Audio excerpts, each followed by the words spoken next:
Hello, my name is Roger Quayle, and you are listening to My Life in the Mosh of Ghosts.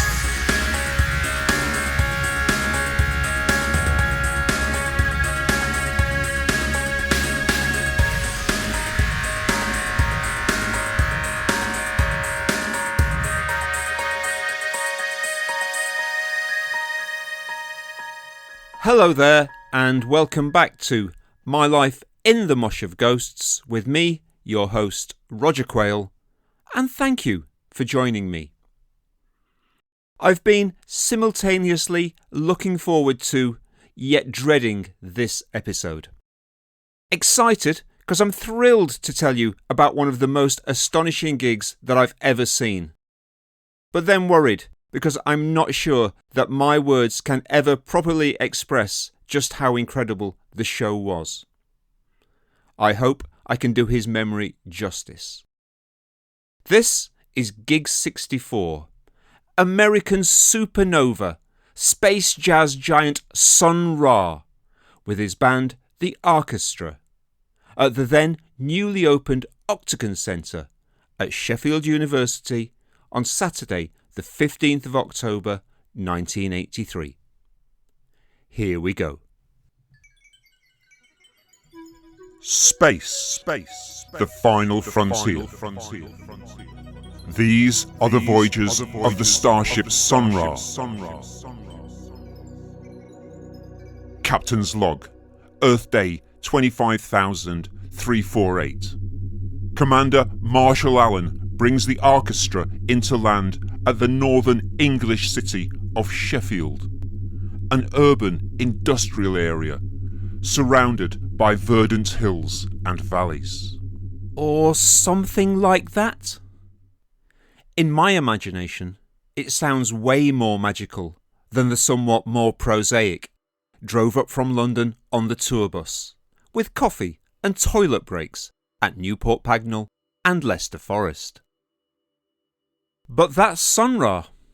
You buy into his whole skillfully self-curated astral traveller persona, and you want it all to be true. He's soon to rendezvous with 70 Earth years, but if he says he is from Saturn, then who am I to argue? Looking around me in the newly opened Octagon Centre on this mild autumnal Saturday night, I'm not the only one either. People have travelled from as far away as Leeds to be here tonight for this close encounter with an alien being. Maybe they've been sculpting 8-sided university buildings with their mashed potatoes for weeks. Some people call him Mr. Ra. Some people call him Mystery. Some people call him Mr. Mystery. His mother named him Herman, but that was before the beginning of the First World War. Perhaps if you bear witness to a lifetime of war and conflict from Gallipoli to Afghanistan, then you can truly proclaim that the silent peace of outer space really is the place to be. After all, tranquility is more than a sea on the moon. Sun Ra and his group of musicians, known collectively as The Orchestra, are enjoying a period of popularity in the UK. He has been consistently name-checked by a new generation of young, jazz-influenced, enemy-approved bands like Pigbag and Rip Rig and Panic. Sun Ra has, so far, released over 30 studio albums, with his debut surfacing back in the 50s. But it's a single, the on-message, CND-friendly Nuclear War, which, Ra assures us, is a motherfucker, on Dick O'Dell's Y Records imprint that is connecting with a new breed of politically aware, swordfish trombones-loving, peel-listening boho dancers. For South Yorkshire jazz fans, like my box bandmate, saxophonist Charlie Collins, who like their music to be beamed in from the outer limits, a visit from Sun Ra is a pretty big deal. In fact, Charlie, ever ready to boldly go, has seen the orchestra twice recently, in London and Manchester. Here in Sheffield, left-of-centre gigs can be found from time to time at Hurlfield School, or upstairs at the Grapes on Trippett Lane, where, for 50p, you can watch, to paraphrase Pink Floyd, several species of small beardy animals grooving at a lick. Aside from a pinch me is this real gig with West Coast cool school bop vocalist Mark Murphy playing in the bar at the Lead Mill, I don't think there has been an international ambassador from the left field in town since Ornette Coleman's primetime ravaged the Crucible Theatre more than 2 years ago. The centrepiece of the new Octagon Centre is the grandly named Convocational Hall, and this is my first time here. It looks very modern, with exposed steel support beams, fat tubular cylinders which resemble the plumbing for a Cyclops bathroom, and air conditioning units that hang suspended above the auditorium. Heavy drapes cover the windows to help dampen the acoustics. It's a large 1500 capacity room, designed to replace the nearby, smaller, lower refectory venue space, which, during its time, hosted everyone from Paul McCartney and Wings to Throbbing Gristle. There is a new bar adjacent to the main hall, and whoever is managing the barrels knows what he or she is doing. The draft Guinness is delicious. I've managed to convince Ava that tonight's gig is a big deal, and she's joined me for a night out. We sit, supping our pints, on the fancy retractable benches that have been pulled out around the concert space for the evening. There is a standing area directly in front of the stage. The room is far from full, but there is a decent crowd in to witness what I'm hoping will be something special. The lights go down and the members of the orchestra start to assemble themselves on the stage. Goodness me, there are a lot of them, at least a dozen. The biggest ensemble I've seen gathered together since Kid Creole and the Coconuts at the Poly last year. Visually, it's like watching a nativity play where everyone has decided to be one of the three kings. Golden robes, plush capes, gem-encrusted skullcaps, shimmering taffeta vests and flowing translucent scarves of silk and satin.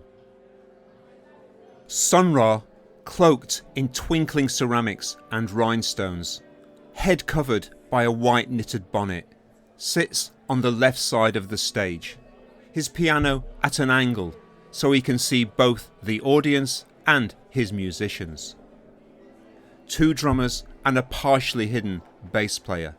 Then, in front of them, is a large squad of sage and decorous black men who make up the sax section, with enough reeds between them to hide the baby Moses.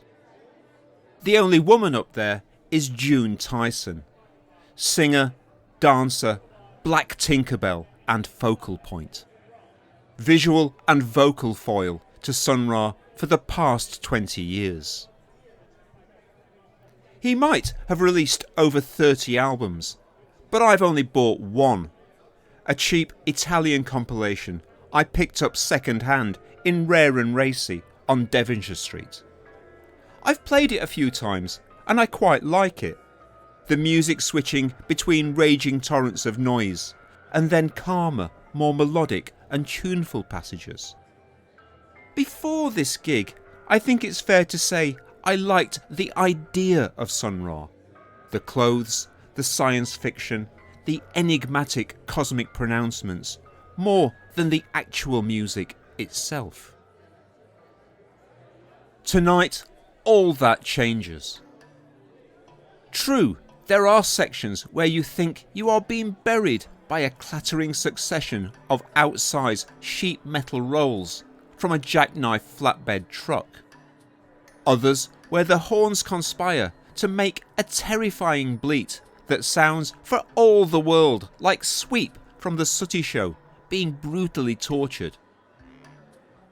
However, the big reveal for me tonight is that this is one hell of a dance band. Sod this, I say to Ava after about 20 minutes. I'm going down the front. Plenty of other folks are having a similar light bulb moment, and soon the empty space in front of the band is starting to fill up. I've got my pint in one hand and my new camera in the other, gleefully bopping away just a few feet from this incredible band who seem to be able to play anything, from standards to space shanties via chain gang call and response spirituals. From his deliberately vague, obfuscated past, one truth I have gleaned is that Sun Ra played with big band jazz pioneer Fletcher Henderson, who was one of the stars and innovators of the Prohibition era. Ra was his pianist and arranger in the post-war years, when the appeal of the big bands was on the wane. Henderson's bands were capable of playing dance music and complex arrangements. And it seems Ra has taken this disciplined musicianship and brought his own interstellar spice, merging big band jazz with space travel. A frank discussion between Messrs Sinatra and Herbert in a Nelson riddle of the sands. Bloody hell, this band is tight. Tight like the rivets on a supersonic rocket ship. Tight like the barrel that the crazy old lady went over Niagara Falls in, tumbling through the tumult to emerge shaken but smiling. It occurs to me that the orchestra is a good name for this band. All musical genres are welcome aboard as the floodwaters rise. The rock and the roll, the rhythm and the blues, the jazz and the soul. From ancient Nubian Nile songs to contemporary electronics, all preserved, curated and celebrated here. I love the film Silent Running, with Bruce Dern and his little robots fighting to preserve the remnants of earthly flora in deep space. The orchestra feels like a musical version of the same mission. It's science fact, not fiction, that both band and audience are spinning on the Earth's axis at about 1,000 miles an hour. Fueled by 4 pints of Guinness, I feel as if I transcended planetary boundaries some distant, unspecified time ago. Sun Ra skims one final pebble out across the Octagon centre, watching and smiling as the sonic ripples spread love and joy around the room. As he shuffles over to the lip of the stage to say goodbye, I reach up and shake the hand of the first man on Saturn. The crew of the orchestra get ready to depart. Next stop, Europe. Or is it Europa? From Jimi Hendrix at the Mojo Club in Pittsmore in 1967, to Roxy Music here at the Uni in 1972, all the way to the Cramps pulling the ceiling down at the Limit just 3 years ago, Sheffield has seen some legendary gigs. No one I speak to in the bar afterwards, with the obvious exception of Charlie, who is thrilled to see so many jaws agape at what they've just witnessed, has ever seen anything like Sun Ra. The Cabs are playing here next month. How on earth are they going to follow that?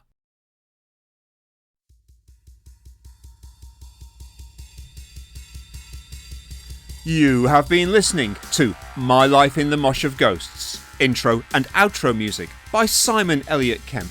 Artwork by Rionagh. Special thanks to Simon for scoring this whole episode, and to the great Charlie Collins for his insights. Thanks also to my editor, Nigel Floyd. If anyone from the orchestra hears this, please come and play a gig in Dublin. We'd love to bathe in the glow of your amazing solar energy. Until next time, this is Roger Quayle saying thanks for listening and bye-bye.